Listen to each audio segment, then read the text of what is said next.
Hey, good evening, everybody. Greetings. Welcome to the Stop LAPD Spying Coalition third Tuesday evening webinar. This is part 43 of our webinars since we started last March. And tonight is the third Tuesday webinar where we sort of look at more of a global, take a global view of things and where we are headed, what's been going on, what is the political landscape.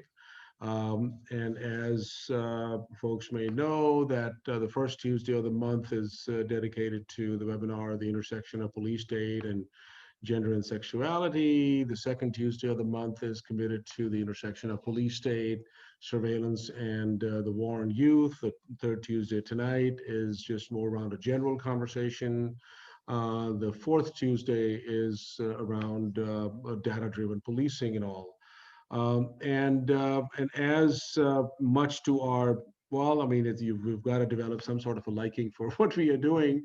Not to, but I would say that as organizers, we had to shift gears last year around March, the third week of March, that as COVID hit, because each meeting that I'm talking about, which we are holding virtually, has always been in person. We would meet at our home in Skid Row at Los Angeles Community Action Network. That's where we would just build power, build collective knowledge, and strategize and continue with our fights. But hey, let's try to make the best of it. So all the rest of the other webinars. So just lo and behold, here we are, 43 weeks later, having this other conversation over Zoom. So but just a quick housekeeping stuff that this is being recorded. It's going to be uploaded on our website and available by towards the end of the week. And secondly, since we have been Zoom bombed, so we've had a little bit of our share. So we try not trying to police the space, but just trying to maintain the integrity of the conversation. So folks who are joining in are muted, but please, if you we want to make this a collective conversation. We want to make it a robust conversation. So please, either through chat or the raise your hand, that whole option is there as well. But we'll see how it goes, and we'll try to open it up as we continue building our conversation. Tonight's super excited to have a bunch of friends, comrades, siblings, family, in having a very a critical conversation that just at least for the Stop LAPD Spying Coalition and myself on a personal level, just been really just been guided and instructed. And shared and built with folks that that about abolition, about what is our journey in life, what are we when we are engaged in these fights, what is our goal? Is it about abolition of the state of affairs that we are in, along with all the instruments of violence as well? Or is it to tinker with them and make them kinder, gentler, and make them better? Or just to live with that. So what choices we make ourselves, and how we continue in that journey. So we have four people who are going to get us started with that conversation. We have, and what I'm going to do is to maybe just ask each one of them to quickly introduce themselves, and then just share about their vision, their imaginary, how they think of abolition as we will do. So we have, of course. Rachel Herzing, just a fierce warrior and just one of my own inspiration, and someone that I really have learned a lot. One of the co-founders of Critical Resistance, and also up until still recently with Center for Political Education.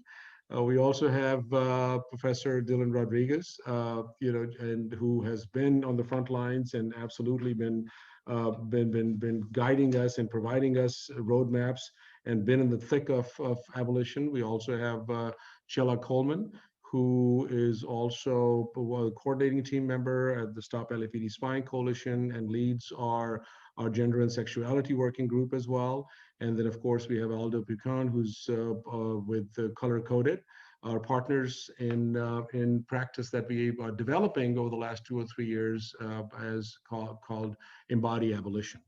So with that, and then the plan is to have sort of a conversation with our guests and then our comrades, and then open it up and let's spend the next an hour and 45 minutes or so into this conversation. So Rachel, just would you take a couple minutes to introduce yourself and just let's talk abolition.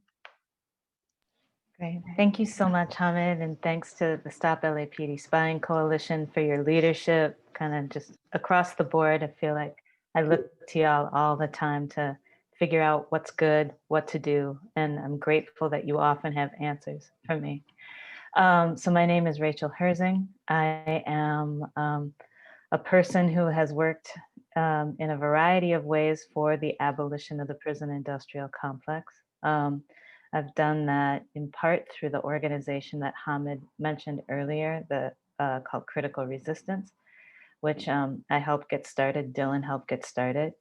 And these days I work primarily in the realm of political education. I direct an organization called the Center for Political Education, and we try to help figure out how to make organizations and groups in their best fighting form so that we can win more of what we need. Did I say everything I'm supposed to say, Hamid, or is there more stuff I'm supposed to say?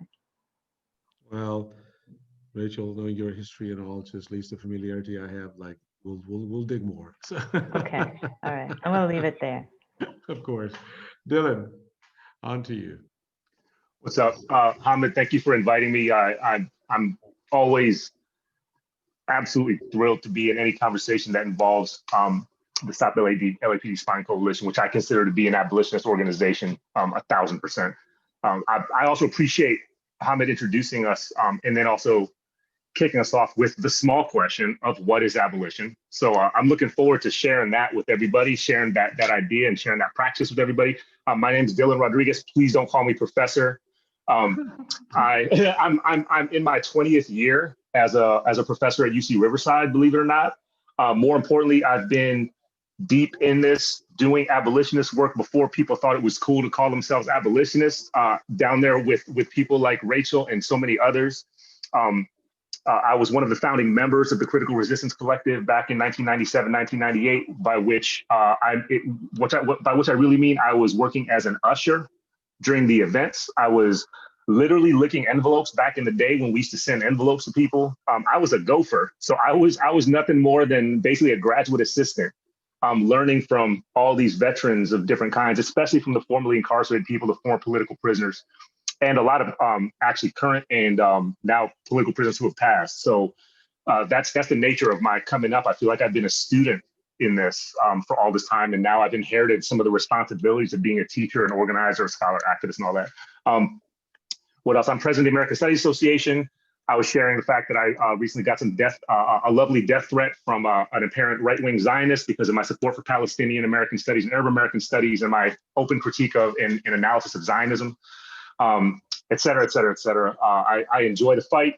I'm with y'all, and I'm honored to be. I'm loving being in community with you, even if it is in this challenged format of a Zoom conference. But that'll end soon. We'll figure this out.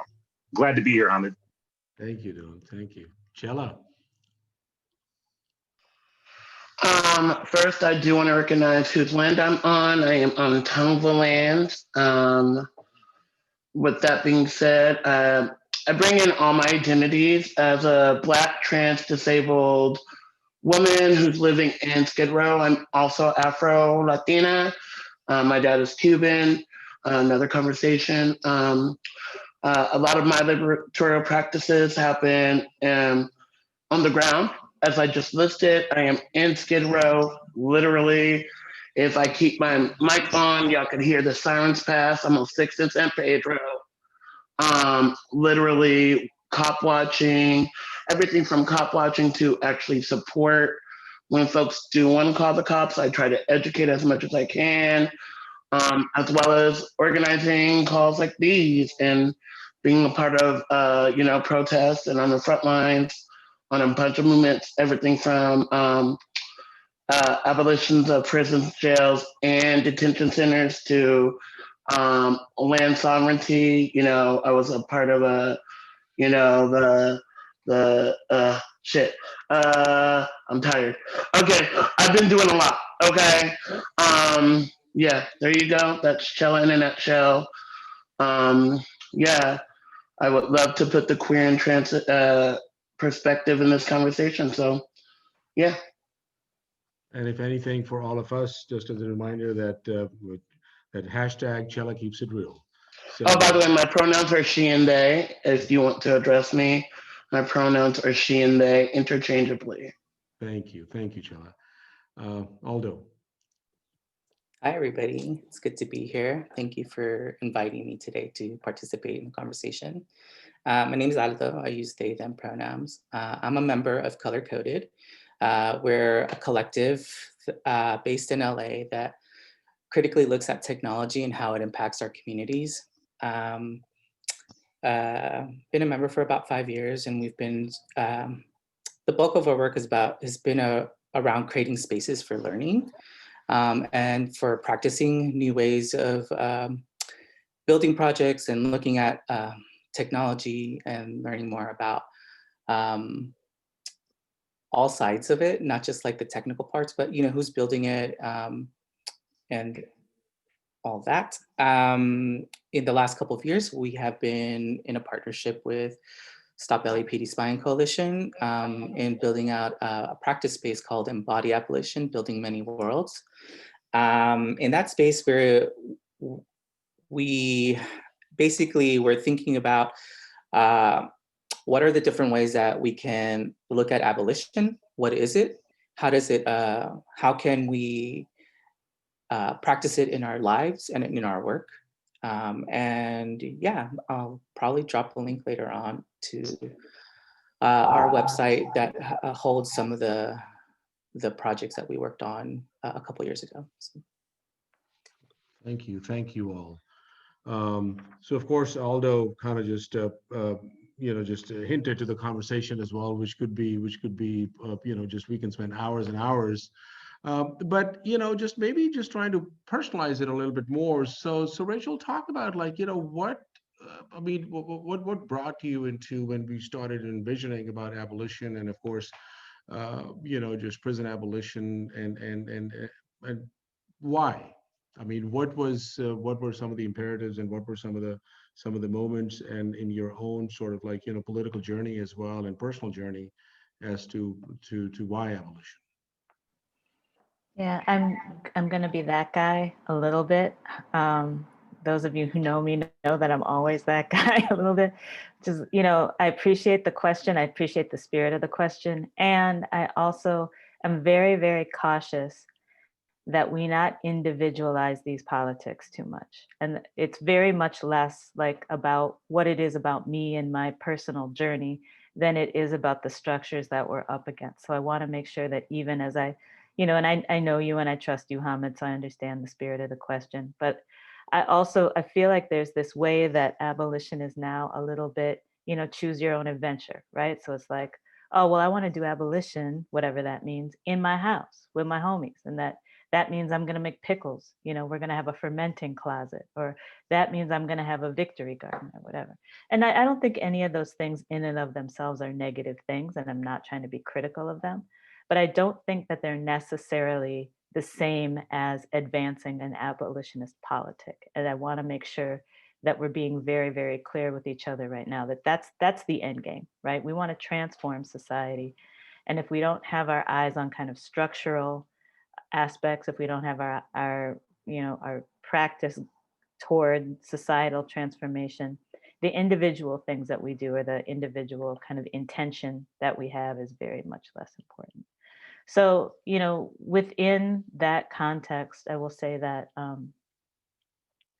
I don't know that there is any other choice, right? So when you ask why, it's like, if we want to live, and by we, I mean broke people, by we, I mean Black people, Indigenous people, other people of color. By that, I mean, people who are women, gender nonconforming people. By that, I mean young people. By that, I mean people with disabilities. Anybody who's vulnerable to state-sanctioned violence, I think, has to ask the question, what is the choice but to abolish these systems that are dedicated to our demise? And I think, my own personal situation is that I grew up in white ass Wisconsin and, had the experience of being, that brown kid and having really just this kind of veil on top of trying to exist, of being suspect in some way, or of being, up to something in some way. And that, I am a very, very lucky person to have not done any time. And I want to acknowledge that. And I also, have had encounters with cops that I would not wish on others. And I think when I imagine the prison industrial complex, I think about all of these different parts. And I think it's really important that we not talk only about prison abolition, but we think about abolition of the entire, nexus of stuff that makes up the prison industrial complex, because the focus on the prison is not sufficient. The focus on the cops is not sufficient. These are interconnected, interdependent aspects of a set of institutions and practices and individuals. And if we don't kind of think about them as nested together, we don't do ourselves any favors. And so I'm somebody who came into this work primarily through experiences with policing, and primarily with a lens toward policing. And then through the good news of, of critical resistance and the people associated with that organization, started thinking more about prisons and imprisonment. I used to work in a service organization that was providing resources for people coming home from jails and prisons in the state of New York. And just the kind of sheer quantity of need of people inside, of people on the street, of people, with any kind of contact with the prison industrial complex, made me think that the kind of incremental, small scale tweaks that people were recommending to the system would never be sufficient, right? That they would only serve to improve the system's capacity to cage and kill and disappear. And so I don't know, when I hear the question, how, I'm always like, there is no alternative. Right? So I think that we really, I hate to pull any Margaret Thatcher anything, but there is no alternative. So, and I believe that. I'm sorry, that was kind of all over the place, but that's what you get when you ask me personal questions like that. No, I mean, when you wrap it up with Tina, I mean, it makes sense. There is no alternative. Yeah. Good reminders that why we should be, and we can never stop having these conversations, whether it was, I mean, at least in our own lifetime, whether it was Thatcher in the 70s or Reagan in the 80s or Trump in the 2000s, and now cop and extra cop starting tomorrow. So never an end to the conversation. So Dylan, we saw, just abolition being almost getting mainstreamed last year. I mean, gosh, it's already last year in 2020 with uprisings and rebellions all across. I mean, we saw some of the largest global movements, social movements around state violence and particularly police violence. How do you, from your sort of assessment, your vantage point, your own personal engagement and organizing, how do you see that whole sort of time period last year building and where we were? Well, I think there's a couple of, well, first let me say, I'm speaking from Cahuilla land, close to Serrano land, and I don't just want to do land acknowledgement, I want to be in solidarity with all anti-colonial and indigenous self-determination actions and politics. So yeah, I appreciate Chella for making sure we make our acknowledgements and state our commitments. Speaking of stating commitments, let me start responding to your question in two ways, and one is just echoing Rachel. I feel like I have to say this over and over again in recent months. There's no such thing as a fucking individual abolitionist. It's not an identity. It's not something you just, in a kind of, bourgeois enlightenment way, just decide to be, like, or decide to identify as, in that kind of isolated sense. Now, on the other hand, I think that it's beautiful that there's so much traction for different kinds of people who in previous times would have never considered entertaining an abolitionist analysis, abolitionist organizing, abolitionist aesthetics, abolitionist anything, right? But as usual, it's massive, Black-led abolitionist, proto-abolitionist revolt against the anti-Black genocidal violence of this system, the state system and police system in particular. As usual, it's that kind of revolt that jolts people and cajoles people and really forces people to think differently about what they do and how they think. All right. So I think knowing that, I'll say that what is often missing in how many of our folks who have kind of swung over to trying to think and do as abolitionists, what's missing from that is, on the one hand, the obligation to study collectively, right? And that doesn't mean necessarily sitting around reading books together, although it could mean that, and maybe it should mean that in some ways.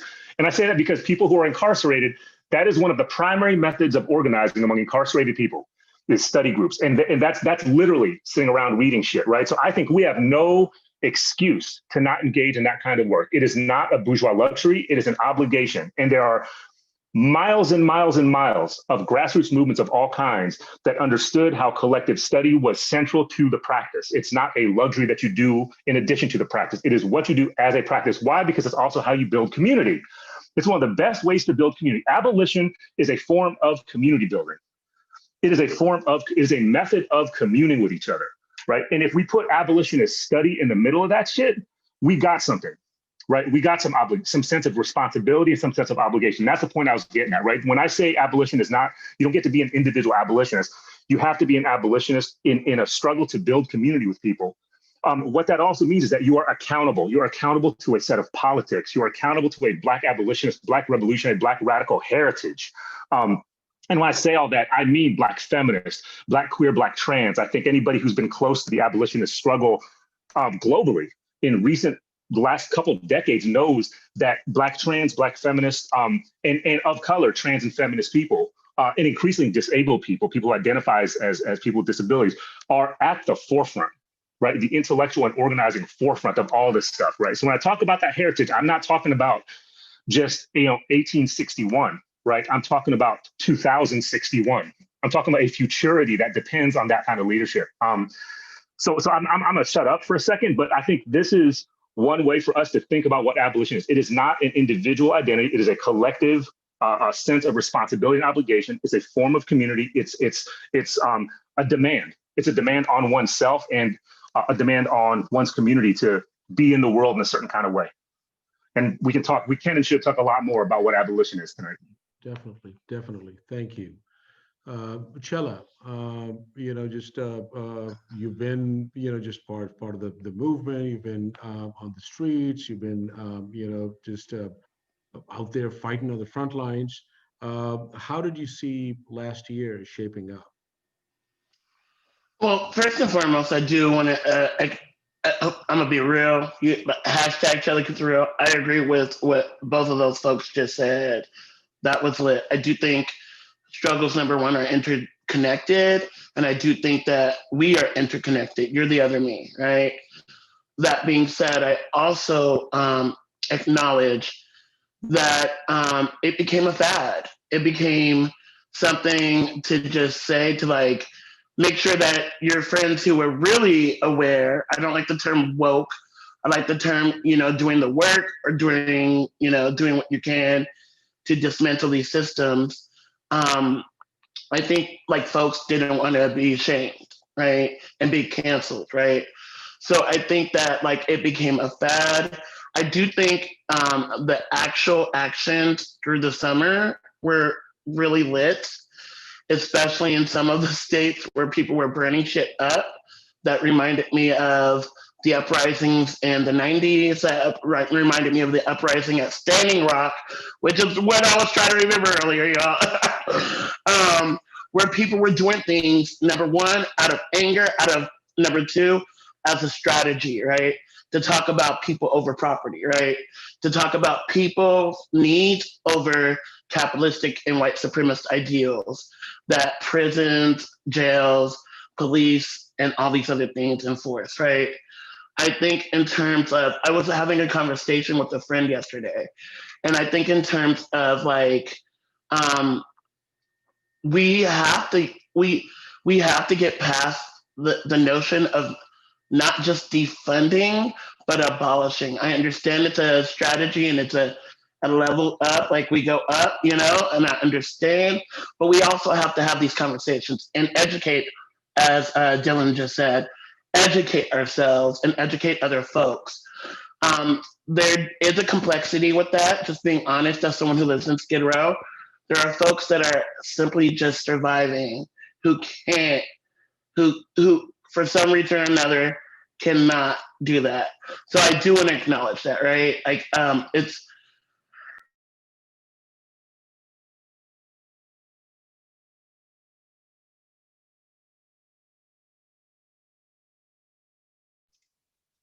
Chella, you muted yourself. Zoom muted you. oh, I did not know that. I was moving my hands around and shit, so I didn't know. What did y'all last hear? Did y'all hear what I said about like educating and You're how I talking about agreed with you? survival. You're talking about survival. Yeah, How? pretty Yeah. much. Pretty much people are too busy, number one, in their trauma, and we need to heal from our traumas.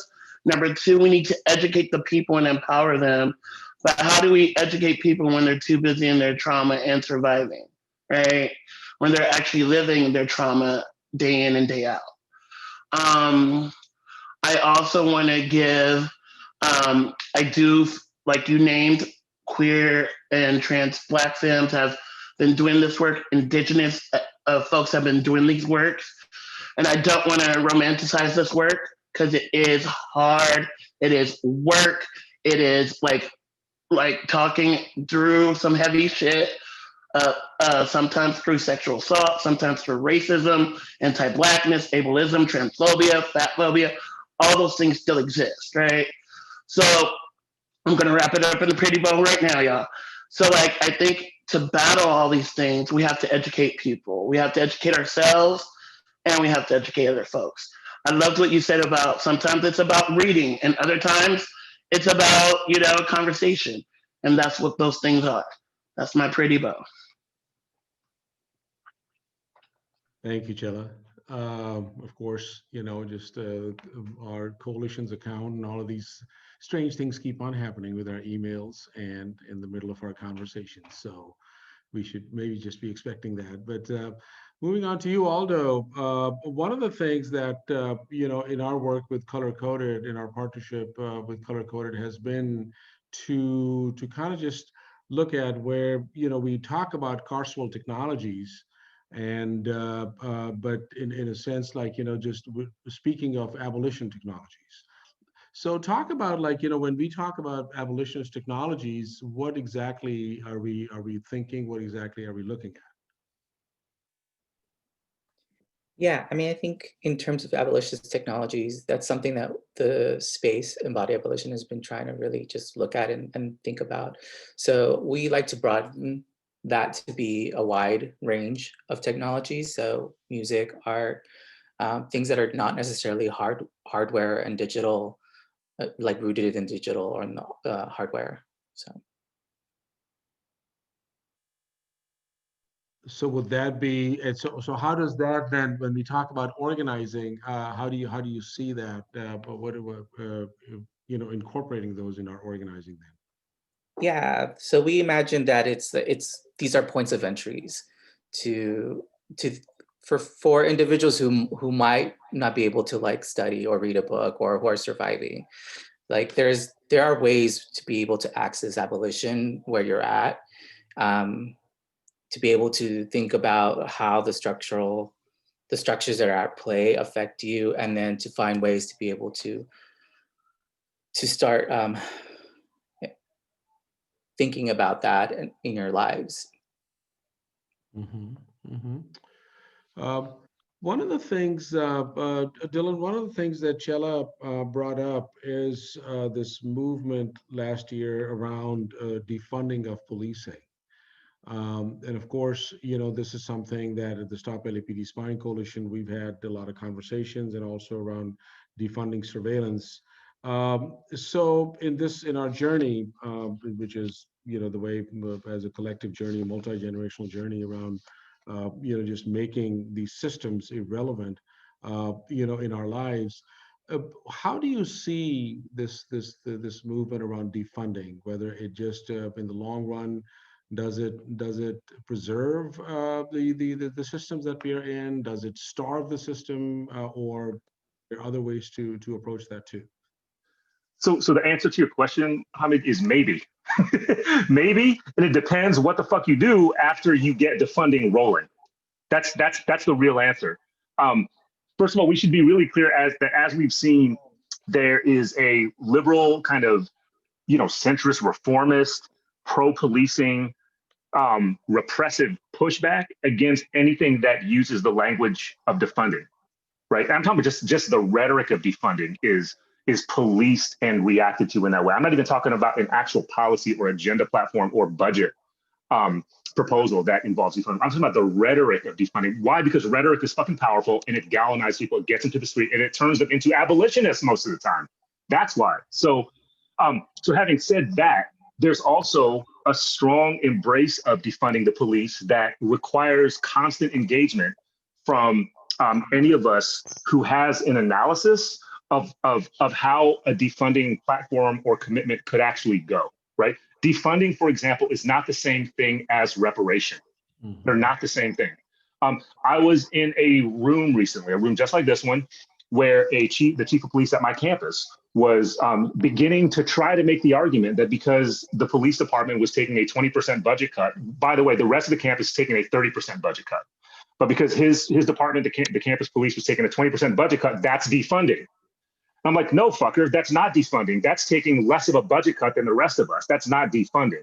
So there's a certain kind of focused, constant, perpetual, analytical, and practical attention that we have to devote to any struggle around defunding, because it can get so easily hijacked and turned into reformist bullshit. But by which I'll also add, the problem that I've seen concretely with some, if not many, of the ideas that are circulating around defunding the police have to do with where the funds that would go to uniformed armed, police officers would otherwise go, which actually stand to spread the reach of state surveillance power, if not actual police power, right? That there's constant proposals to mesh more allegedly more competent, for example, care and emergency attention to people with mental health crises, right? There's a struggle. There's a proposal to kind of knit and weave that into the actual fabric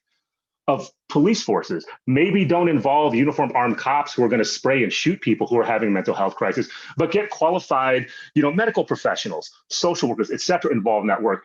Now, I understand where it's coming from, right? This is kind of counter homicidal, this counter state homicide work. I get it, right? Trying to stop people from fucking getting killed, because that's what leads to so many police assassinations in the street. But at the same time, we have to be deeply aware that unless these forms of care and emergency response are fucking autonomous of police power, right? What we are actually lending ourselves to is spreading police power.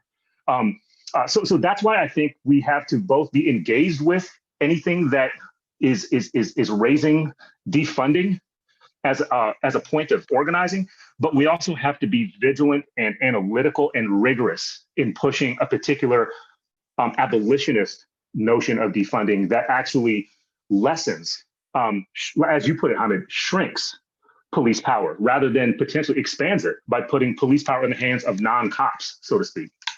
Mm-hmm, mm-hmm.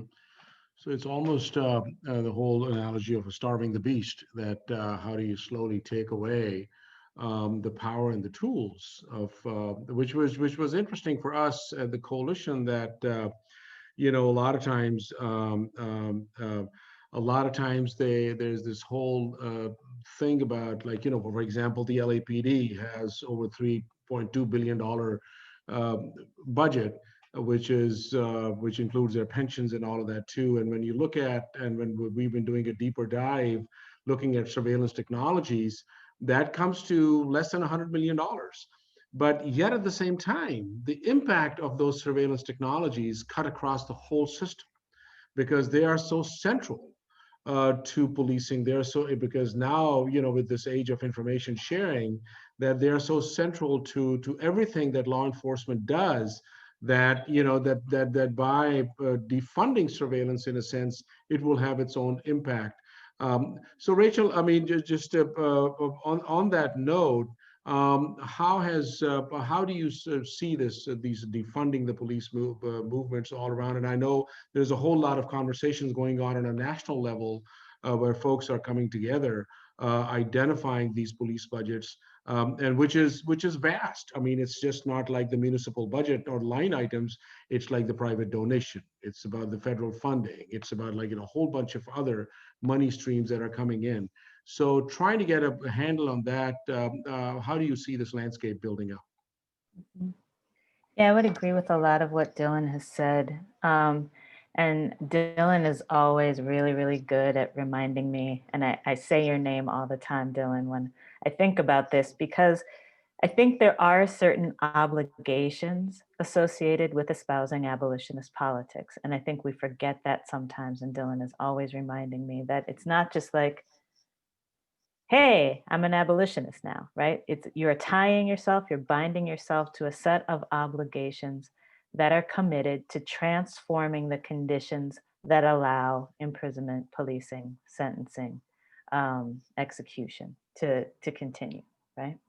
So when we think about the landscape for kind of expanding terrain of demands for defunding, I'm generally speaking very, very optimistic about that.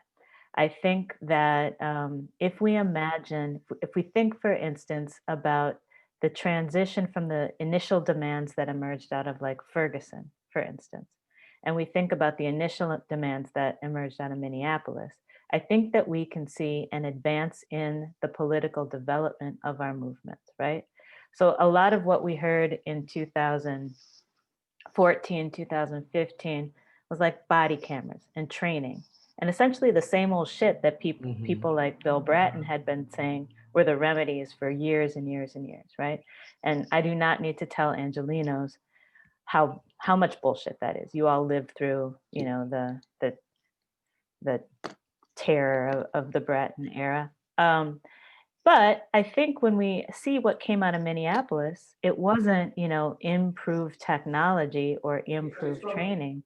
It was get rid of the cops, right? And so they started with defunding because they had already been working on defunding for a series of budget cycles already, right? So they were already primed. They'd been talking with the city about the fact that they thought too much of the city's resources were going to policing, and that they had other ideas about what they wanted that municipal money spent on, their tax money spent on, that would be life affirming, that would help build up the health and well-being of the people of the city, right? And that's just one place. Minneapolis is just one place. But what we saw was not like, oh, those wackadoodles in Minneapolis. What we saw was like, hell yeah, yes, what Minneapolis said. We want more of that. And we've seen, Seattle, we've seen Los Angeles, we've seen Portland push further on those demands beyond just kind of give us a tiny, tiny sliver back of what we give you, cops, toward something that's about shrinking the size and the scope of policing, period. That makes me very, very happy. That makes me very optimistic about what we can do if that kind of development continues and there's movement behind it to support it. If there are campaigns and projects that advance those politics and help people understand how they can transform their ideas into something that they might actually see in their lifetimes. I am, on the other hand, not at all surprised and completely disappointed by the way that defunding and the demand to defund has been used to weaponize people against, has been weaponized to build conflict or resistance against the left flank of politics in the United States, whereby, you know, people like fucking Jim Clyburn are saying that elections were lost because people ran on defund. In fact, we know that that's just like a whole bunch of lies. And the fact that people turned out in bigger numbers to be involved in the electoral process, and we can debate whether or not we think that that's a valid thing to be involved in, but we also know that it's one of the sources of political power in this country, right? So the fact that that animated people into motion to participate in one realm of building political power in the country, I think is interesting. And I don't think it's the only realm in which it animated people either. So I think that there's something about the fact that this demand spread as quickly as it did, that it has gained so much traction, and that a lot of people have gotten behind it. That one means it's not like freaking just snappy, like, you know, Barack Obama would like to denigrate it. But two means that it has some heft, it has some power, it has some attraction. And I think that there's a lot that we can do with that. But I also, to Dylan's point, want us to be very cautious that, you know, just because something has a defund label on it, it's not all good. We need to understand, again, what those abolitionist obligations are, because any campaign can be an abolitionist campaign if we aim it in the right direction and we mobilize it toward in the right way. It's the how of doing it as much as the what of doing it. And so I think it's not sufficient to just say, well, it's got a defund label on it, I'm good to go. You have to understand the how and the toward what end. What are we actually aiming it toward? And I think if we can continue to mobilize people, if we can continue to activate people, using that as a way, as a point of entry to expand the horizons of what's possible around abolition, then I'm all for it. But I want people to be a little bit cautious as well. Thank you. Chella, so you know, with this, the whole conversation around defunding, and you know, you've talked about the particular ways that in your organizing and fight around the health and well-being of Black trans women who are just you know, constantly being targeted, constantly a target of both state violence and just violence all around. Talk about your sort of thoughts around, you know, just where this defunding conversation is going, and how does it either way, you know, affect the well-being of particularly Black trans women. Okay, I'm going to be completely Chella keeps it real here. Chella keeps it real. I agree with Rachel's second point. You know, I think the conversation of defunding the police was like it was a good conversation starter. I do think there it is. Like, even, I'm gonna keep it real, even the rock bands and like white actors and celebrities I you know, follow, we're starting to say it. But then they would follow it up with, well, we don't really mean abolish. Like, we mean like, just like give money to like, you know, this. And it's like, no, we have to realize where it's coming from, where the money is going to. We have to understand, what do we really mean? We have to actually break that down, right? Give money. I do believe in giving reparations to victims of state violence, whether they be Black, brown, disabled, trans, whatever, victims of state violence, right? Number two, where's the money coming from, right? Like, we also have to acknowledge that like some of the money is Black money, real talk. So like, what does it mean to actually challenge these systems and to like repair the damages that have been broken? I think for trans Black women specifically, trans women of color and GNT folks, right now it's been a hard time because of COVID. I think a lot of folks are doing what is known as illegal situations to get themselves by, real talk. And they're being criminalized for it. You know what I mean? Sex work is still being criminalized. Drug dealing is still being criminalized, and it's also being watched, right? Like Instagram just came out with this new thing around, like, if you're selling some type of thing, or like if you're showing some kind of sexual thing, that's known as pretty much that you're trying to do sex work. And then they're demonizing predominantly femmes, which is like funny because there's this whole thing of men specifically that are doing things that are just as sexual, but because it's women, they are more weaponizing and demonizing and criminalizing women, right? And femmes. So I think in terms, when it comes to defunding, just like wrapping it up, I just think that, number one, the reform rhetoric has to be challenged. We have to talk about how it really does solidify its power, or we're trying to take away its power, right? Number two, we have to think about who's really been affected by, these things, these systems that have benefited from police and benefited from the state and capitalism and all that stuff. Thank you. We're gonna open it up, see if anybody has any comments or questions. But before I go there, I just want to go to Aldo about as we've been building in our practice, the embodied abolition practice, Aldo, in our spaces at Southern California Library, we've been mapping out, various sort of the history of the reform movement as well, at least in Los Angeles, and then kind of looking at that, where some of these monies have been going and how, just at the end of the day, we can try to reform it, but to circle back, in the last 8 years, LAPD's own budget has gone up by about 48%. So in this work around, just about abolition technology, and in our fight, in our journey around, just starving the beast, what are some of the ways around, you talked about abolitionist technologies, so what are some of the ways that we can expand that more and just kind of bring it more into the mainstream and have that conversation with our folks?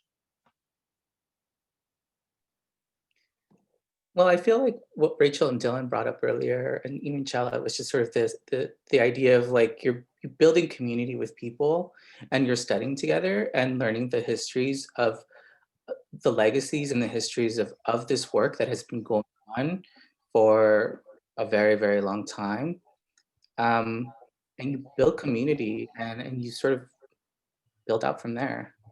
That's kind of how we've been really approaching it, is really this relationship building approach where we try to get to know one another and try to understand together sort of what the politics behind the politics of abolition are, to just move it forward from wherever we can. I'm gonna read a comment that Brother Pancake just posted here, that systems in place have destroyed families, deprived folk of being productive in society, robbed young people of any future, divest in incarceration, invest in building and rebuilding lives from the heart, abolish and dismantle them so they won't rear their ugly head. That's Dylan, how is that something that just coming from the heart, and Brother Pancake posted this comment, just this sort of like captures a whole lot of stuff that the abolitionist movement have been raising and have been just fighting for, and kind of just building this conversation around. Yeah, love to Brother Pancake. That's the future right there, right? It's a vision of futurity, Brother Pancake. I want to say this. We think about this. We think about what is in the heart. We think about envisioning a future that is an abolitionist future. The tension that we need to embrace and struggle with all the time is this notion that abolition is something that rests somewhere over there later. You know what I mean?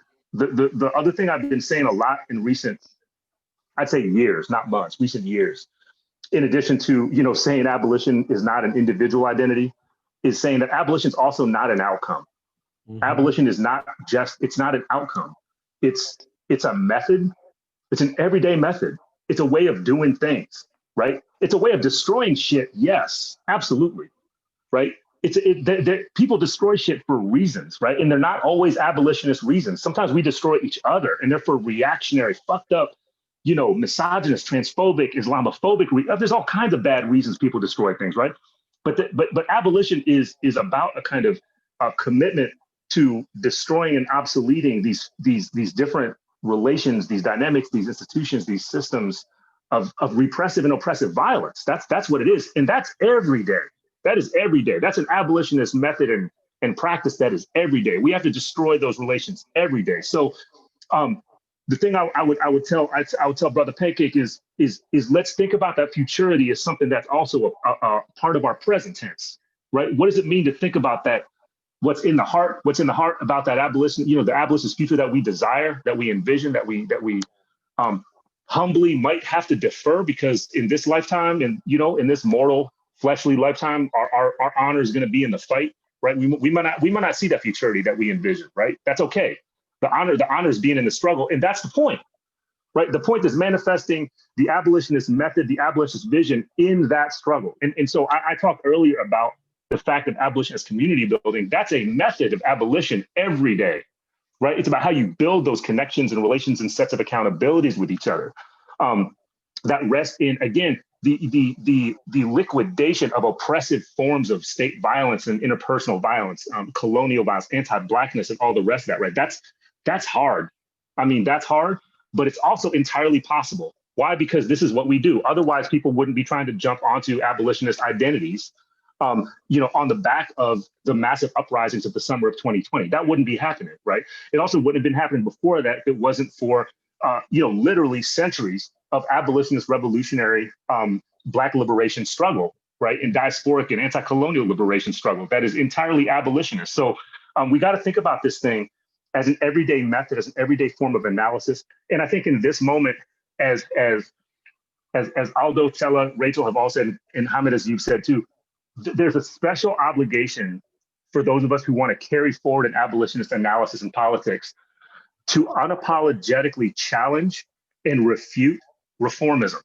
Mm-hmm. This is absolutely of heightened necessity right now, because it's been proven over and over again in the historical record, in any kind of archive you want to look at, that when there is a massive revolt against an oppressive system, and then there's a kind of liberal reformist response that wants to reproduce the system by kind of pacifying the revolt, right? But maintaining the integrity of the actual oppressive system, shit always gets worse. There's no exception to that, right? So one of the obligations that people engaged in abolition struggle have is to challenge the logic of reformism, to say that if the system is sustainable, it's sustainable only because it targets particular people for social obsolescence, for liquidation, for criminalization. It's also known as genocide.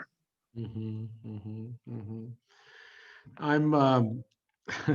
I'm partially smiling here because I could just see, like, and I don't know whether telepathically I'm connecting with Rachel, and this is not Rachel's probably, as we were hearing you speak about that, Dylan, Rachel was probably going like, oh man, here he comes with his lament about reforms and the ACLUs of the world and the EFFs and everybody else. So I don't know how many times, Rachel, I've sat down and like, what the fuck, Rachel? Like, I mean, when does this, like, when does this goddamn thing, what do we do? So Rachel, with that, obviously, there is a constant pushback. And I think, are there cautions out there that as this conversation is getting more mainstreamed, as the foundations are coming in as well, which is almost like, you start wondering, and foundations are funding abolition, like, okay, so what does this really mean in the long run? So in the nonprofit industrial complex, obviously, I mean, reform is, there's so much money that is attached to that. And it's a constant fight, one step forward, two steps back. So what sort of additional layers that do you see within the reformist movement that we need to be really kind of keeping an eye out? And of course, we are constantly vigilant and keeping our 360 all around, but yeah. Yeah, I'm gonna trying to think. I have like 15 ideas at once. I'm trying to figure out Name them all. what to say first. I think where I will start is that I don't I worry about us, and by us, I mean people who are committed to abolitionist politics. I worry about us getting too rigid and too purist in, like essentially policing reform, right? And I think I take Dylan's challenges very, very seriously, and I think he's right. And I also think, sometimes we do that. What is that phrase? We cut off our nose to spite our faces a little bit, right? So we're like, well, that's reformist. Well, fuck them, right? When there might also be common cause to be made. And so that takes me back to the point that I was making in my last set of comments, which is we need to be rigorous in our own practice, and we need to understand the horizon toward which we are aiming, right? So rather than try to figure out from jump, like, who can we get rid of because they're too reformist? I think our orientation needs to be like, how do we push them further toward the horizon that we're committed to, rather than kind of just cutting people loose or casting people off or groups off. So that's, I guess, maybe where I'll start. And then the other stuff I think is just around kind of our own clarity of purpose. If we understand, and I've said this a million times, so my apologies to everybody who's heard me say this over and over and over. But if we understand that reformers think that the system is broken and that there's a fix for it, right? They're going to try to tweak away, and figure out how to improve this thing that they fundamentally think works in some way, right? If we as abolitionists understand that the system is not broken, but works quite well, maybe precisely as it should, to do the things that it's designed to do, then we understand that fixes to it only improve its capacity to contain and kill and disappear. Right? So we don't want to have fixes that improve the system. We want to understand how to put in a wrench, how to take out a cog. We want the machine to grind to an absolute halt. And so we have to understand our purpose and where we are headed, and we have to have clarity of politics and clarity of purpose.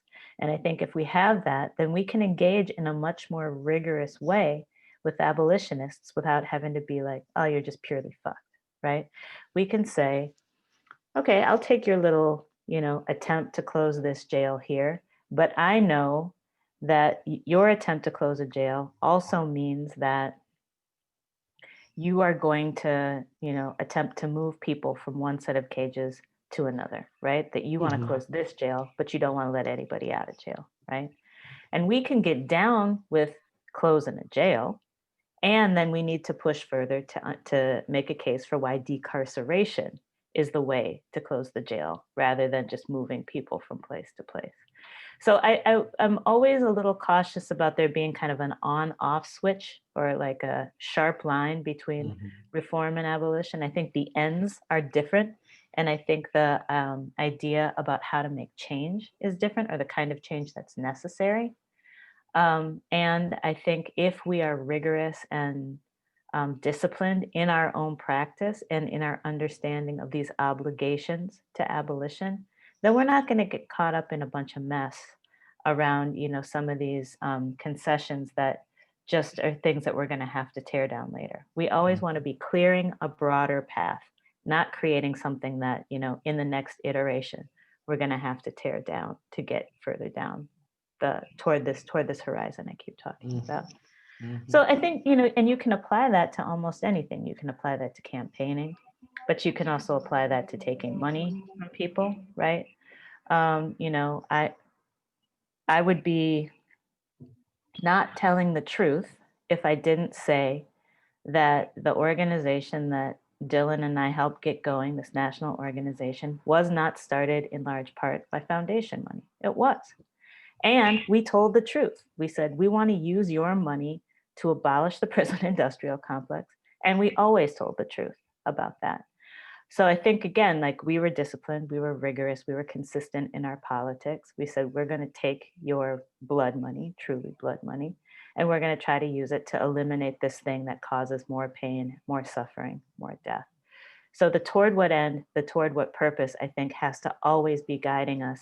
And we can't be lazy about our politics. We can't be like on again, off again with our politics. That's really, I think, where that question of obligation and accountability comes in. And if we do that well, then we're not going to fall into some of the reformist traps that I think Dylan laid out so clearly. Dylan, you were going to make a comment to that? Yeah, I wanted to affirm what Rachel was saying, and say that part of the rigor and discipline that I think we need to embrace is to understand that there's a difference between reforms as a very short-term tactic that is sometimes necessary to prevent further death and suffering, and reformism as an ideological commitment to reform as the outermost horizon of political action, right? Reformism is counter-revolutionary. Reformism is actually the leading edge of counterinsurgency, right? Like the US Army's manual that y'all can download the PDF for free online. Download the US Army's field manual on counterinsurgency. It's fucking free online. It was rewritten in 2006. I've been obsessed with it for about 3 years, right? I've been reading it and rereading it for about 3 years. Petraeus rewrote it. He was credited as lead author on it. But if you read that thing carefully, it's not just about kind of ground warfare tactics. It's about pedagogical reformist tactics in occupied territories, right? Militarized occupied sites to try to create a kind of premise to sustain the relations of domination that occupation entail. So there's a difference between reform, as Rachel clarified for us, right? And I'm glad Rachel did, because I don't want to be mistaken for a kind of simpleton that just wants to, have a sectarian approach that you can only do abolition by burning police cars down. I mean, that's one way to do it, yes. It's not the only way to be engaged with it. I celebrate you for burning a police car down. I will also say that there are ways that sometimes we need to have an abolitionist analysis of reform, not reformism, reform as casualty management. That's the language I would use, right? That sometimes there's a need to work within a particular kind of reform because it is a strategy, it is a method of casualty management, and we have to treat it that way. That is what it is, and that is all that it is, right? That's the struggle. The struggle is between that and this kind of ongoing tension with reformists, right? Who will see casualty management as the horizon of what needs to be done, right? That if we have something closer to equitable suffering, equitable death, right? Equitable incarceration, that's actually the end. That's the end goal. That's that liberal reformist bullshit, right? That's what we have to fight. So I just want to clarify that reform is casualty management. That's how I see it. And reformism is actually what we need to be challenging all the time as abolitionists. Reformism, the ideology, the political kind of horizon of it.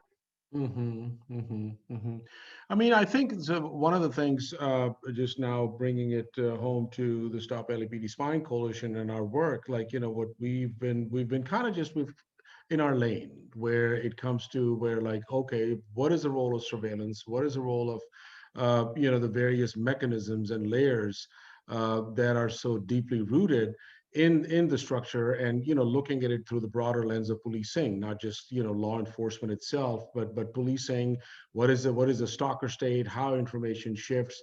So I think for us, the experience has been that as I was sharing my earlier, like just moments of lament with Rachel, it's more or less in the sense where you're moving, you're building that power, you're building that conversation, you kind of just like, just exposing a whole lot of fuckery that is going on, and boom, some of the players who are so deeply institutionally entrenched within the system would just circle back, come around, and would do something, and you're just sitting there going like, what the heck? So I think absolutely, I mean, I hear you, and I think there's definitely, obviously, abolition, at least the way we see that, it's a multi-generational journey. I mean, this is a journey that we are on, and this is something that has been going on forever, and it will continue. So but definitely feel that we are, the ground is shifting, and over time we continue to make progress. We continue to just hopefully in the long run could dismantle these things as well. So Chella, let's talk about, I know that we've had conversations around reform and abolition, and just has been moving as well. So Chella takes a deep breath. No, what's the question? I'm sorry. I'm sighing because of the siren. It's like the eighth one in the last hour, y'all. Skid row. What's the question? Just about reform and just how do you see that? I actually never thought of what Dylan said. That kind of that's why I was like, first I was like, I would actually, I think, yeah, I think I have heard, thank you. I think I have heard of reform tactics as a form of harm reduction, right? Voting, a form of harm reduction, right? Like I do feel like I'm an abolitionist. I do feel like I have ties to those politics and those beliefs profoundly, and I practice and I try to teach those, and like have other people engage in that with me. However, I do also do things to support prisoners while they're in jail, right? To support folks while they're in detention centers, right? Like last time we did the abolition talk with queer and trans folks, y'all heard me talk about the group in the Bay called TJIJP, Trans Justice and Incarceration Project, where they do a lot of things around trans people and trying to teach them shit so they don't have to go back to prisons and jails, right? And then there's Be Heard, which is a deaf advocacy group who do things around deaf inmates, deaf and hard of hearing inmates.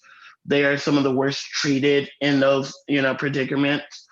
They never get like interpreters for them. Like they don't ever get a video phone for them. So like things like those things are necessities for those folks. So I cannot in good conscience say that I don't disagree, because I wholeheartedly agree, actually.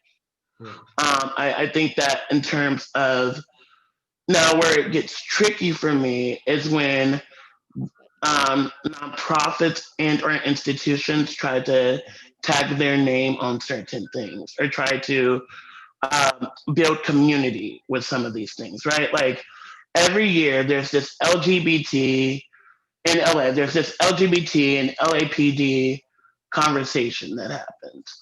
That's not cute. I don't want a kinder, gender policeman, right? I want nothing. I don't want a pig. Or when I'm thinking in terms of, a lot of nonprofits that actually, like LGBT Center. One of the biggest things they do is their job and career resource fair, and they have the sheriffs and the pigs come and try to teach people about being one of them. It's like, are y'all serious? Being queer, number one, is anarchist as fuck. Number two, it's like, are y'all like seriously thinking this is a good thing? They kill us. They like murder us. So it's not for a kind of gentler, as Rachel even said, as a way to like make it, tweak it, is to abolish it and to like destroy it. However, we do live in these conditions where it's mass incarceration still right now, right? People are still there. I know some folks that are still there, right? And I want them to be treated with the utmost respect while they're there. So I'm going to be fighting for them alongside them. And I know that that's somewhat a reformist tactic. However, it's what we have to do.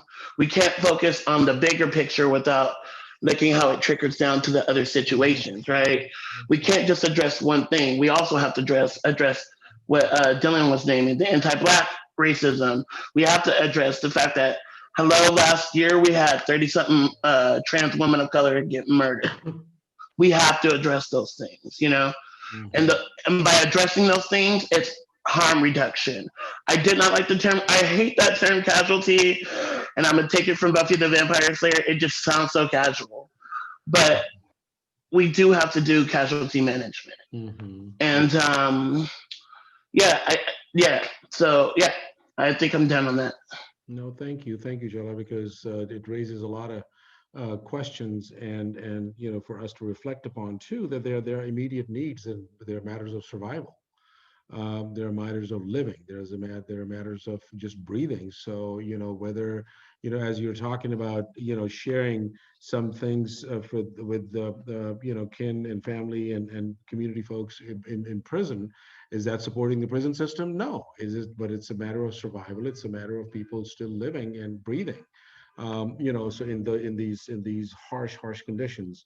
Okay, folks, so let's keep on. I see another question, but I'm going to open it up for Aldo. Aldo, any thoughts on this conversation around reform and abolition?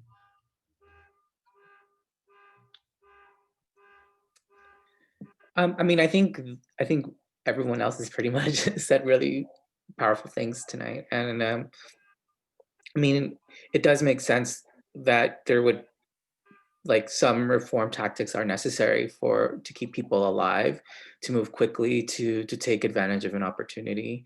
But yeah, overall, the idea of reformism and the politics of reformism is flawed. I agree with that. Yeah, I'm not sure if I have anything else to add right now. Thank you, Aldo. And please, folks, just either you can message me in the chat, just if you want to be on Stack, or if you have any comments, or just there's a raise your hand option there as well. We have a question from Amanda, where saying multiple panelists have pointed to 2020 as a year that enhanced the movement for abolition, but given the white nationalist uprising of January 6th, and as just was stated, that now we have a cop and a junior cop taking office tomorrow, there's already a shift in the language around abolition and even the lesser and incomplete thought of defunding the police in 2021. People who not even a month ago were saying defund the police are now praising officers who diverted crowds at the Capitol and ignoring that the white nationalists had off-duty cops leading the charge. So this question is twofold. How do we as abolitionists prepare for legislation against us and our language by the state that should be targeting white nationalists, but as we all know, will target us? And the second part is, how do we continue to build our abolitionist community in the face of these challenges and changing narratives? Can I start that, Hamid? Do you mind? Please. Yeah, thank you for that question, Amanda. I feel like this is just basic organizing, right? Like, you make some gains, your enemy will come back and try to win back what they lost, right? And then hopefully, if you're a good organizer, you go back and try to win anything that you might have lost. So I think, the shifts that we're seeing aren't an indication, to my mind, that, any gains that were made over the past year are gone. I think that terrain is still there. And I think we also saw how much more quickly people were activated around more radical politics in the past year than they had been in the year before or the year before, as what's possible, right? That doesn't mean we're good, we can just chill now, prison industrial complex abolished, check. What it means is that we have to, as good organizers, continue to keep pushing, trying to get more ground, trying to gain more power. And yes, I said power. I know some people do not like that term, but I wholeheartedly believe that that's what we need. We need to be in a position to be able to contest for power. And so I think, it's not like suddenly Joe Biden or Kamala Harris were going to do anything for us anyway. But it's also not that, their election means that any gains that were made by the movement last year are gone. Our ability to, in the kind of colloquial way of saying it, our fortunes are not tied to Joe Biden and Kamala Harris. They are tied to the people. And, there might be the people who are like, well, I'm not going to say defund anymore. Now I'm good. I'm behind Uncle Joe. But there are going to be still plenty of people who were transformed in some way by the kind of momentum, by the uprisings, by the shift in rhetoric. And it's our job to continue to push on that, to continue to compel them, to continue to win them over to our side. We don't just like win a tiny increment and then go home. We got to keep pushing, and we have to do the hard work of maintaining whatever base we're able to build. We have to be able to keep people with us. So I don't know, I'm not put off by what happened on the 6th. If anything, I think what happened on the 6th makes a case for abolition. And yes, we have to say, we don't want you to celebrate the Federal Bureau of Investigation. I mean, but that we've been saying that since whatever, 2016, right? Since like day one of the Trump regime, we've been saying, no, the FBI is not your friend. We are not trying to elevate the FBI. So that's not news from the 6th. We aren't trying to tell people, I don't think, that they should be chasing after and prosecuting, you know, people who entered the Capitol. And I want to thank Stop LAPD Spying and LA Can for that piece that you circulated around the Capitol stuff. I think there's a lot of really, really good stuff in there. We don't want to use the language of the state, even though they may be people we identify as our enemies, right? So we're not calling these people insurrectionists. We are not calling these people domestic terrorists, because we know all of that shit comes back on us tenfold, not only back on us, but back on us exponentially. And it will be used to eliminate our movements, disrupt us, cage us, and kill us. And so I think we have to be very vigilant. And again, you know, whatever, I'm a broken record on discipline and on rigor, because I think we lack it in our movements. And I think it is a key ingredient to us getting more of what we need and what we want. And so I can't say enough that, you know, the fight isn't over just because our enemies make some gains. The fight isn't over just because, you know, Joe Biden, who's this corporate Democrat and lover of law enforcement and lover of, you know, criminal legal policy, and, you know, the architect of a bunch of shit, including like VAWA, that we're still trying to get ourselves extricated from, the Violence Against Women Act. Just because he is in power doesn't mean that our movement stops, or doesn't mean that we give up the terrain that we've been able to gain over the past year. And it also doesn't mean that we give up on the people who we were trying to, you know, get into our base. They can still be won over, but we have to continue to organize. And so I'm sorry, I'm starting to repeat myself now, so I'm gonna cut it there. But I can't say enough about that. We act sometimes like we don't have to organize people. Like if we just have a really good idea, like if abolition is just a shiny enough idea, it's going to be a beacon that's going to draw everybody to us. But it's like, no, we still got to organize. And that's why I hate to get too out of balance on the elimination and building part. I think they have to be in a good equal balance, because we need to eliminate imprisonment, surveillance, policing, criminal punishment, sentencing. All of it has to be eliminated for the horizons that we want to be possible. They are fundamental barriers in our way. So we cannot just say we can build our way out of this. If we all just build healthy societies, then these things are going to shrink out of existence. No, we have to organize for their elimination. And there will be setbacks, like in any kind of organizing. Thank you for saying that, Rachel. I mean, it's almost, as we talk about abolition as a multi-generational journey as well, you know, just in that context, and Dylan would love to hear your thoughts on that, where you just, it's almost a Clinton 93 moment. You know, just where when, you know, just after Reagan and Bush won, and then boom, here shows up this Machiavellian prince of liberal democracy, and there we are. Like, you know, just the massive expansion of the national security police state and the state of incarceration. So yeah, just would want to hear some of your thoughts on that as well. No, so just building from Amanda's question and Rachel's thoughts. There's a couple things I think all of us need to be saying and rhyming and singing in unison all the time. Number one, cops are never actually really off duty. So just like sit with that for a minute, you know what I mean? Cops are never really off duty. There's a Costco right near my house where a so-called off-duty cop killed a disabled man about a year and a half ago, and was not, of course, wasn't prosecuted and all that kind of stuff, right? But this dude was so-called off-duty, disabled man who he had a mental disability, and he shot him in cold blood right there in the Costco. So I'm saying January 6th is a whole other level, right? January 6th was a bunch of cops. Let's not call them off-duty cops. They were just cops, right? Which means another thing. Here's the second thing I want us to say and rhyme and sing in unison. January 6th was a police action. January 6th it was a police action. It was not a failure. It was not a failure of the Capitol Police. It was not a failure of any shit. It was a police action.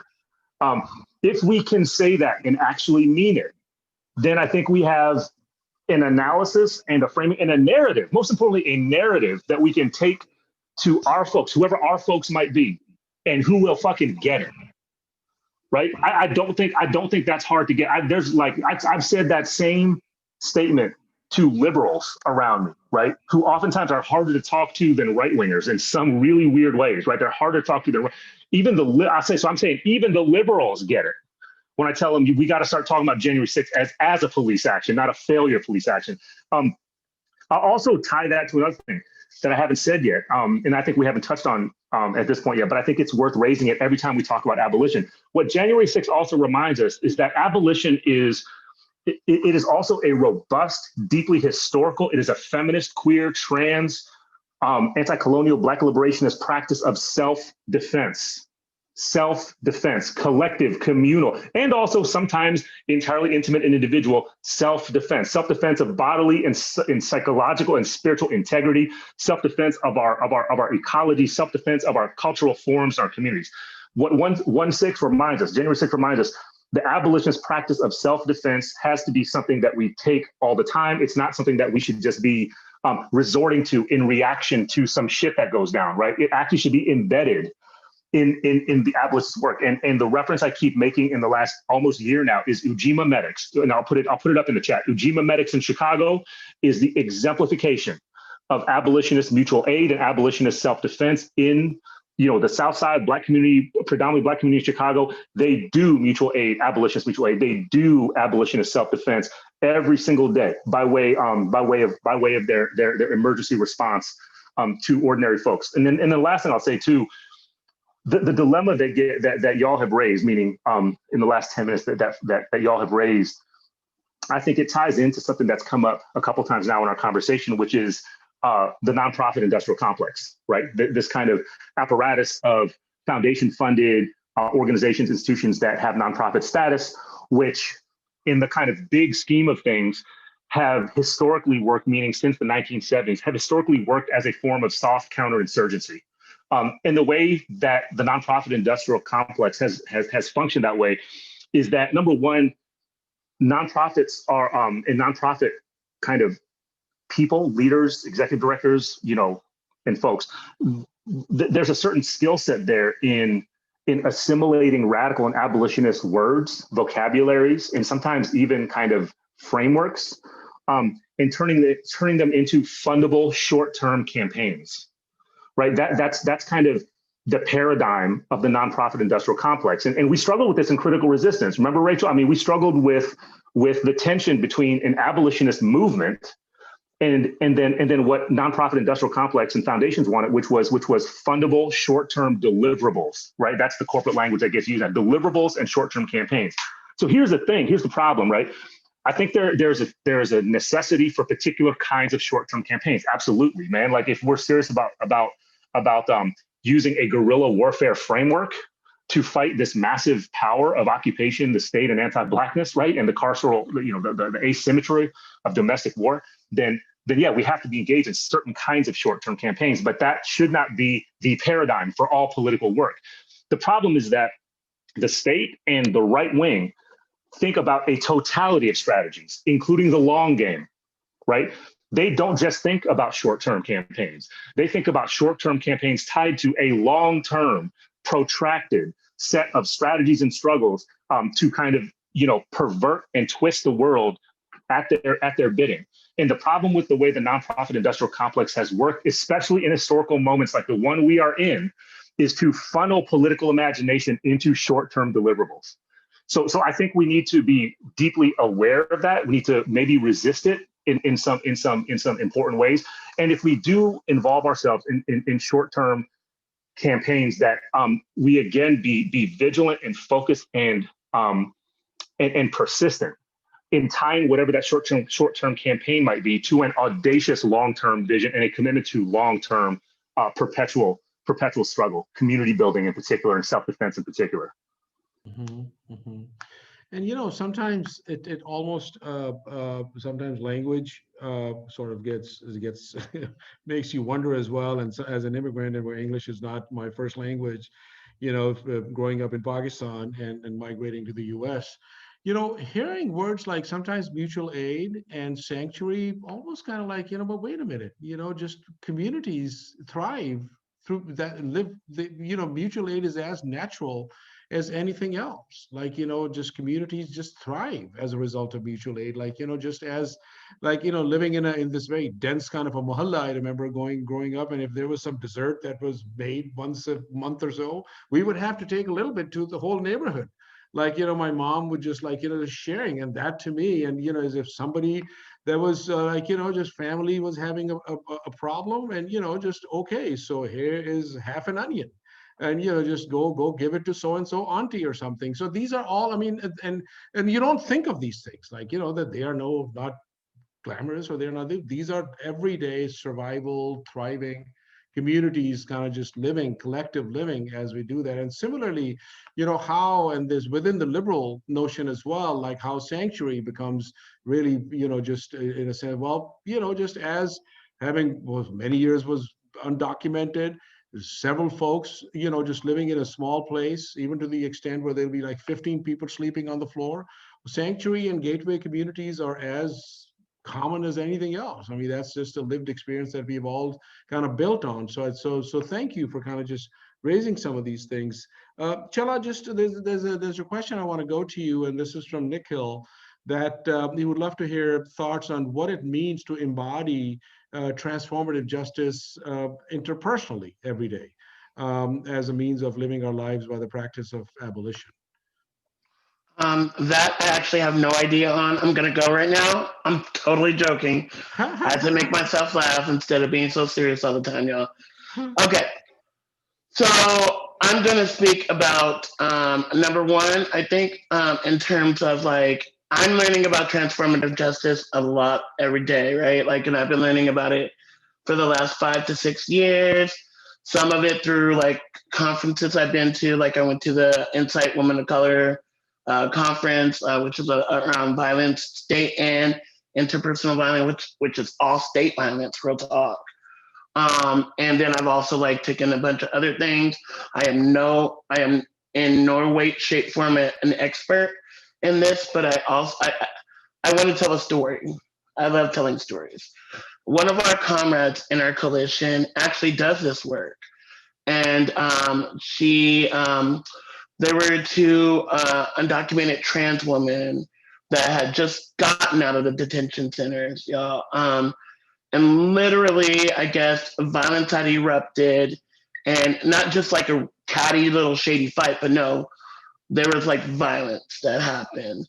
And so what had to happen was, because we didn't want to call the state, right? So what had to happen is we had to find places for them both to go to stay safe, and also build a relationship and intentions for what would happen, right? And the person that was leading the transformative justice space did this with these 2 women, and things were, I'm not going to say it magically happened. Over time, it did, right? I think in terms of hood justice as well, right? Like, I'm gonna be real, hood justice is real too, like, I grew up in South Central, what can I say? I'm also living in Skid Row, which is like, it's so complex, y'all, because some of my neighbors are the first to be like, fuck police, but then they're also those, if they dime bag is missing, let's be real, they're the first to call a pig. So like sometimes I've had to be like, yo, do you really want to do this? Do you really like, and you just gotta, I think in terms of just speaking, number one, speaking, building rapport with people, making sure you have a relationship with the people, making sure that like, that your intentions and that you're covered as well. Cause like there are times when you can't do it, right? Like as a Black disabled trans woman, I in no way, shape, form can like go and stop a man beating up a woman right now. I just can't. What I can do is talk to her first and see if she okay with me talking, and then bring someone with me to go talk to him and see what's up. And that's happened before, right? I had a friend who actually got assaulted from one of my neighbors, and I had to navigate that, right? So I hope I'm making sense. I hope I'm being clear and I'm making sense. I think in terms of, I love hood justice. I'm gonna keep it real, and I love the practices that I've learned. And you know, give shout out to Maria de Saba, who's been on that road. If she's in this call, you know, like she taught me about that, and that was lit. And I think that's beautiful because you know, especially, and there's groups that do it too. There's Spheres in New York. There's Audre Lorde Project that do workshops on this. I'd lost that word for a minute. Workshops on these things, and those things are an amazing tool to think about what we're going to really do to keep our communities safe, state, and from interpersonal violence, which is all the fucking state. So yeah. Thank you, Chella. We're going to go to another question, but folks, please go ahead and either post your questions in the chat. You can send them to me directly or just raise your hand. We have that option as well. But before I go to that question, this is something that we've also been discussing, and you know, just going back to the earlier conversation around what could a reform piece or you know just look like from, and this is around where these discussions that you know people have always said to us, like you know that while everything is you're looking to like what would you like? I mean, you don't like a whole lot of things, but what is there? And this is just like, okay, well, I mean, everything is so messed up, so what is there to like about?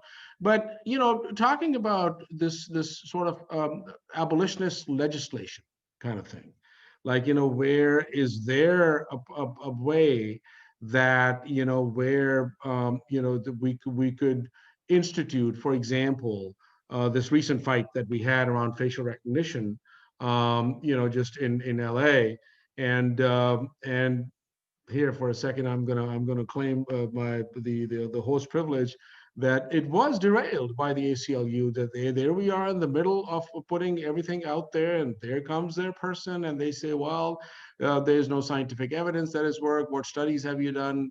Well, what kind of oversight? But so there we go into the oversight and transparency and evidence-based thing, rather than, well, look, it's just the whole technology is beyond fucked up, and we just need to get rid of it.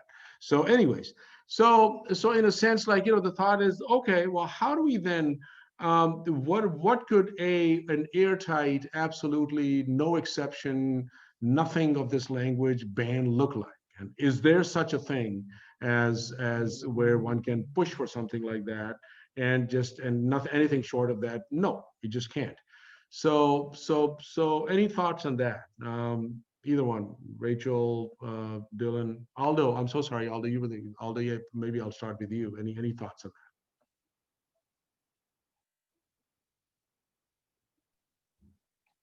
Sorry, I don't have anything right now. Okay, thank you. Rachel or Dylan? Get it, Dylan. Well, I think the situation you just described, Hamid, I want to think about it as a parable. Can we think about it as a parable about the limitations of a reliance on liberal forms of citizen rights, like civil liberties, right? Like so.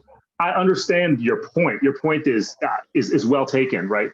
But I'm going to say, if we want to kind of translate that particular frustrating moment into a grounds to think about our politics, right? Our analysis and our politics, it's very instructive. That's why I'm using the terms of a parable, right? That if we are relying on civil liberties to somehow serve as a reliable bulwark against targeted criminalization. And by the way, it's not mass incarceration, y'all. It's targeted incarceration. It's not the masses being incarcerated, right? It's asymmetrical fucking carceral police warfare.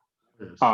So I know what people mean when they say mass incarceration, but I want to say I think we need more precise language that's more descriptive of what's actually happening, right? And this is, I mean, this facial recognition thing, right? It's not, they're not going to Newport Beach to use this shit, right? They're just not. So it's a targeted.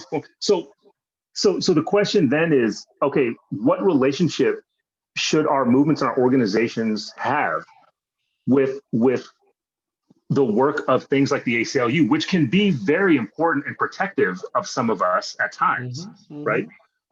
But because they use the paradigm, the liberal paradigm of civil liberties, there are severe limitations and also a totally different kind of ethic involved in doing that work. So I want to think about what you just raised as a parable for the pitfalls of reliance on liberal notions of rights, liberal notions of legal protection and so forth, right? That we have to always be skeptical of any kind of tactical or much less strategic use of those structures, meaning rights and the law and civil liberties like citizenship or whatever, civilian liberties, in sustaining the work of abolition, or even in just kind of resisting asymmetrical domestic warfare.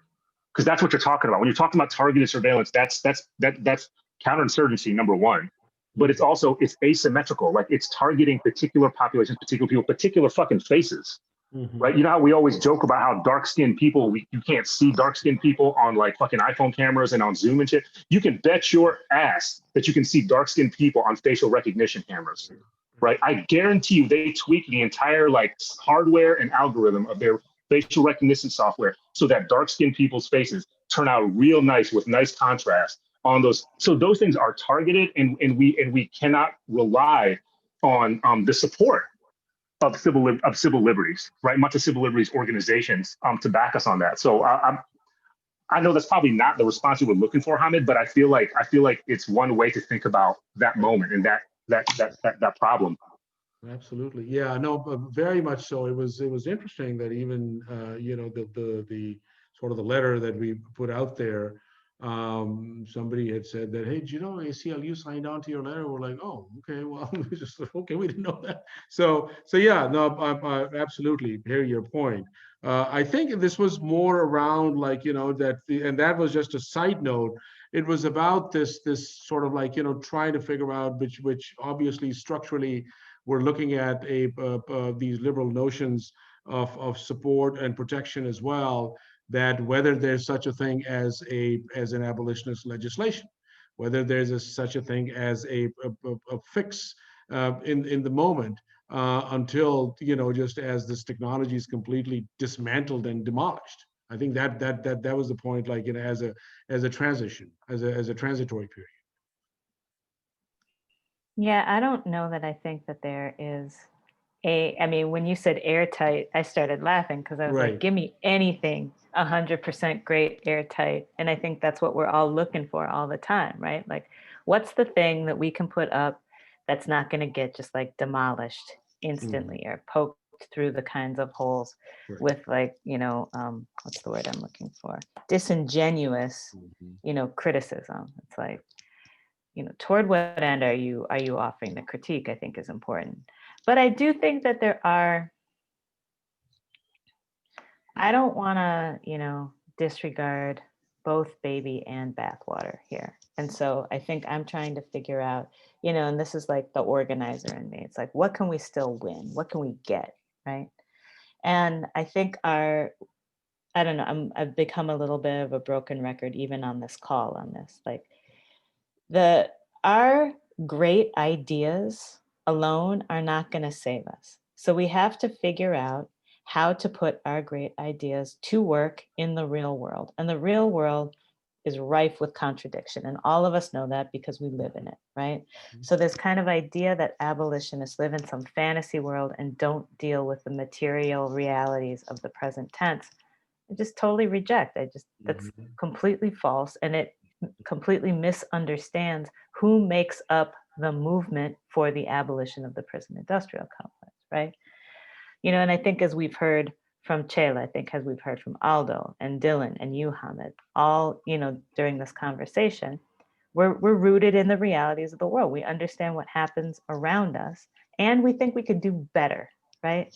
And so I think the organizing head, when I put my organizing head on, I'm like, okay, so there is no airtight. Let me kind of dispense with the idea that there is any single perfect remedy. And if I get that out of my way, then I can stop looking for that and I can stop being disappointed when it doesn't show up, right? But then I can also look for what are the building blocks that get me in the right direction with the idea that, like, I live under capitalism. I live under heteropatriarchy. I live under white supremacy. The contradictions are going to be coming fast and furious all the time. And it's not to say that I just say, oh, well, let me just live with the contradictions and that's all good. But it's to say, like, let me deal with the material reality of life. And so these contradictions will keep coming up. And I think when we imagine something like a policy fix, which is a completely imperfect tool, it's already like completely encased in a bunch of BS that we probably don't want. But we also understand that it's one way of getting toward the power that we need to actually be able to transform our conditions.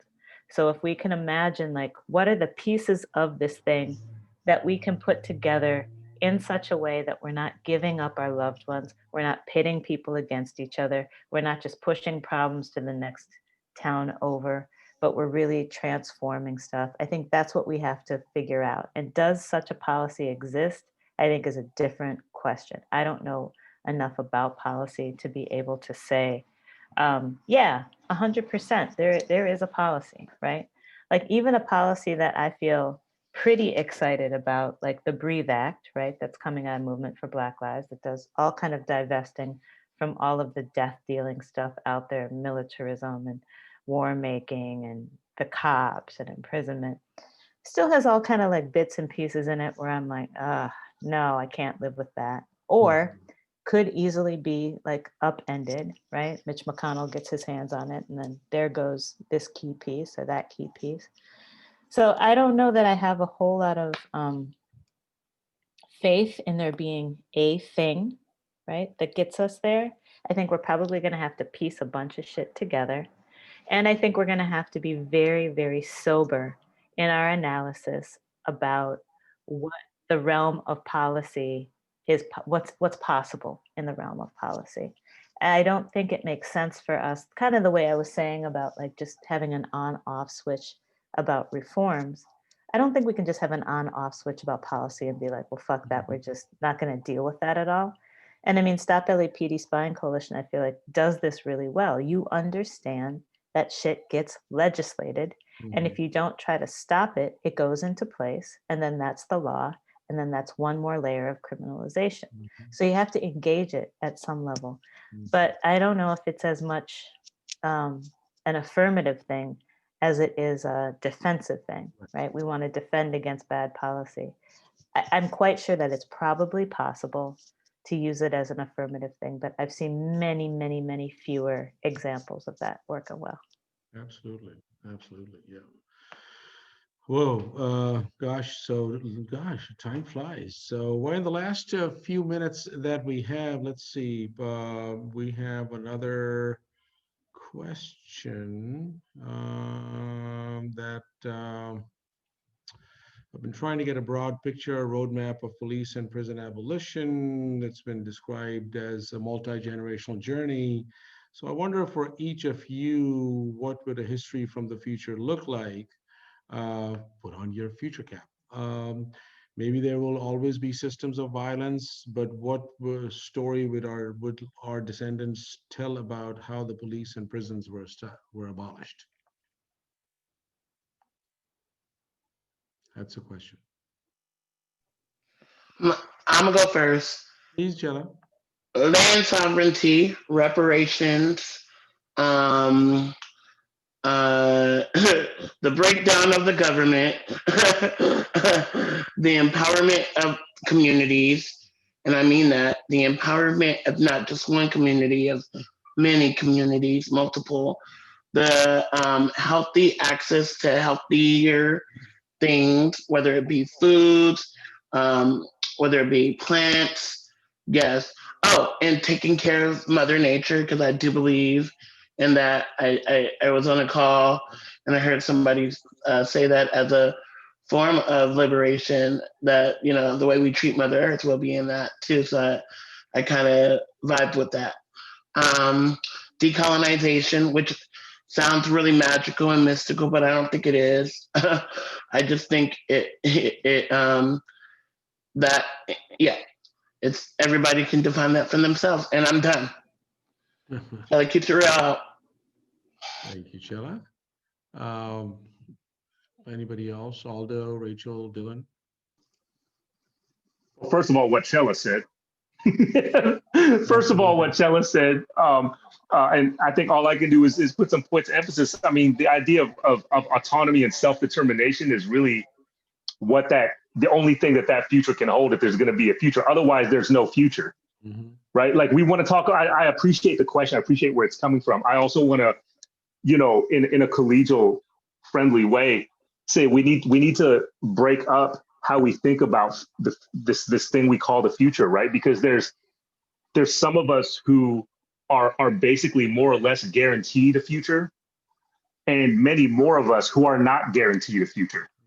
So even thinking futurity is a fucking challenge, right? Like, it's deep. And if we're thinking futurity, I'm with Chella, right? The only futurity that matters is that one, right? That one, the one that's about radical autonomy, about self-determination. I'm going to come back to the fact that if we're going to think about self-determination, radical autonomy, and different forms of sustainable planning of community living and shared security and shared self-defense of integrity and spirituality and ecology, then that, again, I will say it again, it requires collective study, right? Like, we got to be in a condition where people who are in situations of severe vulnerability, including the folks that Chella is talking about on Skid Row, can actually engage in collective study alongside those of us who are trained as teachers and intellectuals or researchers. Like, that collective study has to actually really be collective and not specialized, right? And not professionalized. I think the moments that I've seen where that shit has happened historically is when you have authentic, you know, abolitionist, revolutionary, and liberated spaces, communities, and historical periods, right? That's when that stuff can happen. So I think the only possibility of a future is that. So it's not just imagined future, it's like the only possibility for a future for people who are slotted for, you know, criminalization, policing, incarceration, genocide, et cetera, colonization, occupation, all the rest of that shit. That's the only possibility for a future. Thank you, Dylan. Rachel? Yeah, I don't know. I'm struggling. Like, there's something about like the history of the future. Like, I know all y'all are like all up on the Octavia Butler and all that shit all the time. And I have no idea. I'm like such a kind of whatever materialist. I just have a hard time thinking about that, which seems, I know, contradictory given my politics, but contradictions. These are the things of life, right? So I guess what I'll say is, two things. The first thing is that people who are much smarter about this stuff than I am, named Jordan Flaherty and Walida Imarisha, are putting together a film right now called, I think the working title is something like Space to Breathe or something like that, which is a science fiction documentary. So it's like a futuristic documentary that looks back at how the abolition of the prison industrial complex was achieved. And it's still in production, but I would encourage people to keep a lookout for it because I think it's going to be badass. And you know, it does the work of kind of telling the story of how the future became an abolitionist future. And I think that that's really, really good work to be up to. I think the other thing that I'll say is that the I think the story that we will tell if we are smart. Thank you, Chella. I do keep it real. Thank you for noticing. I think that the story that we will tell has to be a story of organizing, has to be a story of collective struggle. It will not just have happened from on high, right? So it's like all these people who I think should know better, who call themselves abolitionists, being like, yeah, I'm for abolition, but until that happens, I think we should lock up R. Kelly, or we should lock up Michael Jackson, or whatever, right? Lock them up and throw away the key, right? And I am not trying to condone anybody harming anybody. And I also think you cannot say, I am an abolitionist, and then until such time as abolition is achieved, Right. go ahead and use the prison industrial complex. Right, It's like, right, that is right. the laziest thing I have ever heard in my entire life, right? And Thanks for so, saying that, yeah. and so it's like, who do you think is going to do that? Do you think like some archangel is going to come down? Are we talking about mysticism at this point? Is that what we're talking about? That some mythical creature is going to come down from on high, grant you abolition, and then presto chango, that's going to happen? That's not going to happen without us fighting hard for the futures that we know that we deserve.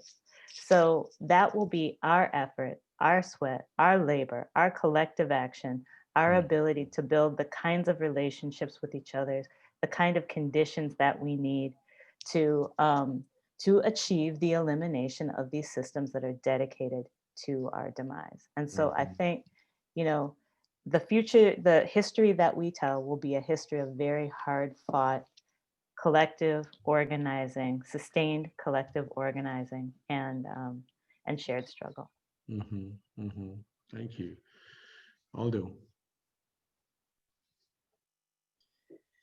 Yeah, I mean, I guess like if the future were to look back, it would sort of recognize that the transformation happened on many different fronts in many different ways, and that it was a very long arc that is probably would continue to that time, whatever that time in the future we're thinking of. Yeah, echoing that, it's sort of like it's an ongoing practice. There's no like destination. Like we have to fight for it. We have to struggle for the future that we want for ourselves by taking care of each other, by taking care of ourselves, by taking care of the lands. Yeah, I think that's all I have to add right now. Well, thank you.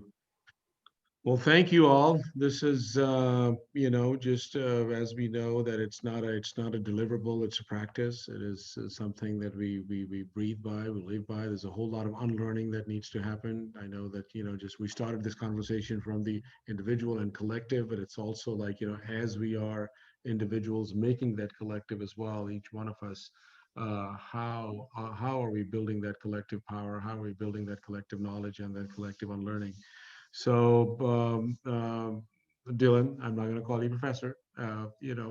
Dylan, Rachel, Aldo, Chella, just absolutely thank you very much, just on a personal level, and also on behalf of the coalition for really making this starting off this year on a note that I think it is also something that as we move along, we create our own pathways and our own roadmaps as well. So much appreciate you all's wisdom and just what you bring to the coalition and to all of us. So thank you again.